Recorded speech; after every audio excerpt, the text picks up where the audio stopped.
Baik, yang akan saya jelaskan itu pengertian manajemen sumber daya manusia. Ditinjau dari perannya, manajemen sumber daya manusia mencakup dua fungsi, yaitu fungsi manajerial dan fungsi organisasi. Fungsi manajerial berkaitan dengan perencanaan, pengorganisasian, pengarahan, dan pengendalian. Sementara fungsi operasional berkenaan dengan proses penarikan, seleksi, pembekalan, penilaian pengembangan karir, serta kompensasi dan pemisahan. Pelaksanaan kedua fungsi tersebut pada dasarnya dimaksud agar pegawai mampu memberikan kinerja terbaik bagi pencapaian tujuan organisasi. Sedangkan menurut Nawawi 2008 menjelaskan sumber daya manusia adalah proses mendayagunakan manusia sebagai tenaga kerja secara manusiawi agar potensi fisik dan psikis yang dimilikinya berfungsi maksimal dalam pencapaian tujuan organisasi. Manajemen sumber daya manusia dapat juga diartikan sebagai pendayagunaan, pengembangan, penilaian, pemberian balas jasa, dan pengelolaan individu, anggota, atau kelompok kerja. Kedua itu pengertian sumber daya manusia dalam perspektif Islam.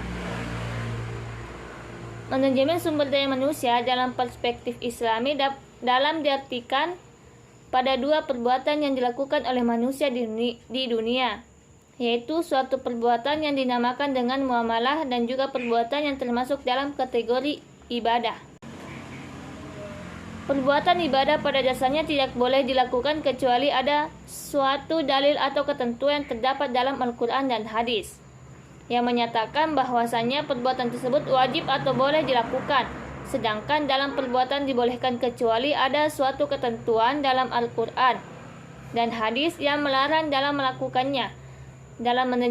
Dalam manajemen sumber daya manusia Islami ini menekankan kepada seorang karyawan untuk lebih mengutamakan kejujuran dan loyalitas. Saya akan membahas bagian kedua, yaitu fungsi manajemen SDM. Fungsi manajemen SDM di sini terbagi atas dua, yaitu yang pertama fungsi sumber daya manusia secara umum, dan yang kedua fungsi SDM secara Islam. Adapun fungsi SDM secara umum terbagi atas dua, yaitu yang pertama fungsi manajerial dan fungsi operasional, di mana fungsi manajerial ini terbagi atas beberapa. Yang pertama yaitu perencanaan, perorganisasian, pengarahan, dan pengendalian. Sedangkan fungsi operasional terbagi atas beberapa juga. Di sini ada pengadaan SDM, pengembangan, kompensasi, pengintegrasian, dan pemeliharaan, serta pemutusan hubungan kerja.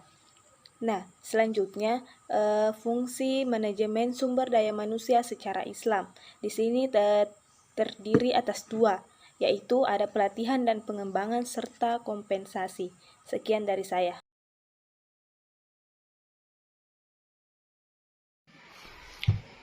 Baik, selanjutnya bagian ketiga, yaitu peran strategis sumber daya manusia dalam urgensi manajemen, yaitu terbagi atas dua. Yang pertama, peran strategis sumber daya manusia dalam urgensi manajemen secara umum, dan yang kedua, peran strategis sumber daya manusia dalam urgensi manajemen secara Islam. Nah, yang pertama, peran strategis sumber daya manusia dalam urgensi manajemen secara umum terbagi atas berbagai macam. Yang pertama, rekrutmen dan seleksi. Nah, rekrutmen dan seleksi merupakan pemilihan karyawan atau merupakan aktivitas kunci untuk menentukan jalannya sebuah perusahaan. Maka atasan harus seleksi dalam memilih calon karyawan, yaitu orang-orang yang berkompeten, memiliki pengetahuan luas, rasa tanggung jawab, dan dapat dipercaya. Nah, yang kedua, pengembangan. Nah, pengembangan atau pelatihan merupakan bentuk ilmu untuk meningkatkan kinerja, di mana Islam mendorong umatnya untuk bersungguh-sungguh dan memuliakan pekerjaan. Yang ketiga, penilaian kerja. Nah, penilaian kerja sangat dibutuhkan untuk menilai produktivitas karyawan kepada perusahaan. Nah, penilaian kerja dilakukan secara non-formal, yaitu diawasi dengan tenaga kerja yang sudah lama bekerja di perusahaan dan sudah berkompeten. Nah, yang keempat, kompensasi. Nah, kompensasi merupakan aspek penting karena berpengaruh terhadap kinerja karyawan.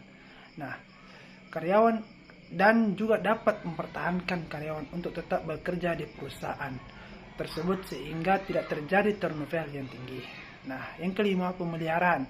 Nah, pemeliharaan keselamatan tenaga kerja syariat Islam menegaskan bahwa mencegah bahaya lebih diprioritaskan ketimbang mengupayakan kemaslahatan. Apabila kemaslahatan seimbang dengan bahaya, keterpautan keduanya tidaklah jelas.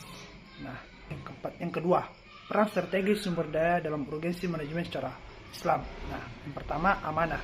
Amanah adalah menjaga kepercayaan yang diberikan oleh orang lain kepada dirinya. Amanah adalah salah satu karakteristik orang yang beriman. Yang kedua, siddiq.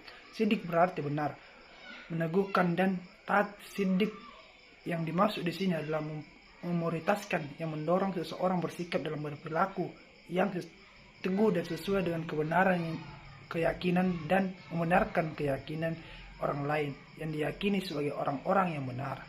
Ketiga, fathana. Fathana berarti cerdas, memahami, dan cemerlang. Fathana tidak hanya cemerlang intelektual, tetapi juga meliputi kecerdasan emosional spiritual. Yang keempat, tabligh. Tabligh adalah menyampaikan pesan secara tuntas tanpa ada yang disembunyikan. Sekian dari saya. Wassalamualaikum warahmatullahi wabarakatuh.